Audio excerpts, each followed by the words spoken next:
Pada kesempatan kali ini, saya akan membahas mengenai apa itu manajemen strategi dan manfaatnya bagi dunia bisnis atau di perusahaan. Pertama, definisi manajemen strategi. Menurut Thomas L. Whelan dan J. David Hunker, manajemen strategi adalah serangkaian keputusan manajerial dan tindakan yang menentukan kinerja jangka panjang dari perusahaan. Sementara menurut David, manajemen strategi dapat didefinisikan sebagai seni dan pengetahuan dalam merumuskan, mengimplementasikan, serta mengevaluasi keputusan-keputusan lintas fungsional yang memampukan sebuah organisasi mencapai tujuannya.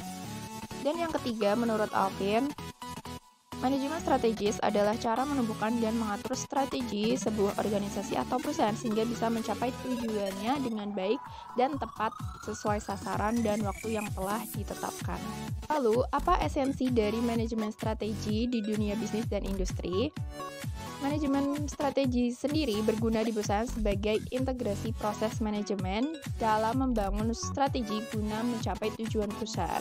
Dengan mengidentifikasi tujuan perusahaan ini, diharapkan perusahaan dapat mencapai sasaran dengan baik dan tepat sesuai waktu yang telah ditetapkan. Manajemen strategi berkaitan dengan analisis, keputusan, dan tindakan. Berisi mengenai serangkaian keputusan dan tindakan manajer puncak yang akan diterapkan oleh organisasi dan beserta jajarannya. Lalu, manfaat manajemen strategi bila diterapkan dalam dunia bisnis. Manfaat manajemen strategi menurut Pearce and Robinson tahun 1997 adalah mengantisipasi peluang dan ancaman dari perubahan lingkungan pada masa mendatang, gambaran pada anggota organisasi tentang arah dan tujuan organisasi pada masa mendatang.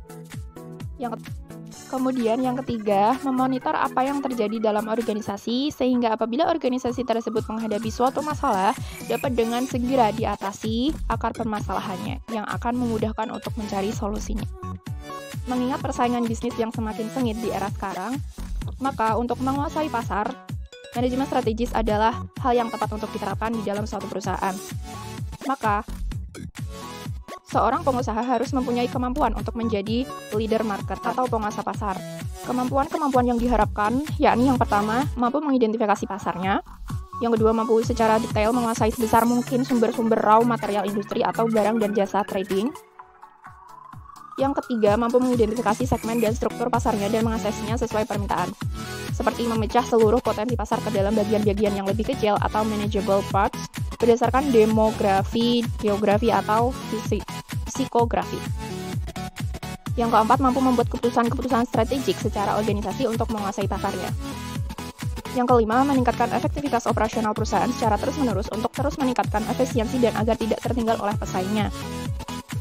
Yang keenam, meningkatkan dan pengadaan program loyalitas, di mana untuk hal ini salah satunya bisa dilakukan dengan cara mengadakan dan meningkatkan switching cost, yaitu semua biaya dan kesulitan yang timbul bila konsumen tersebut mengganti produknya dengan produk pesaing, di mana hal ini dapat mengikat customer yang ada atau yang telah menjadi pelanggan. Yang ketujuh, mempunyai ide atau inovasi pada produk yang terus-menerus supaya produk tetap bertahan posisinya dalam persaingan yang ketat. Sedangkan inovasi pada proses produksi ditujukan untuk terus memperbaiki kualitas produk dan efisiensi biaya produk. Yang kedelapan, disiplin dan tidak boleh lengah. Yang kesembilan, mampu memetakan dan menavigasi masa depan yang masih jauh. Artinya perusahaan harus menjadi perusahaan yang visioner, mempunyai gambaran arsitektur masa depan, istilahnya learning from the future.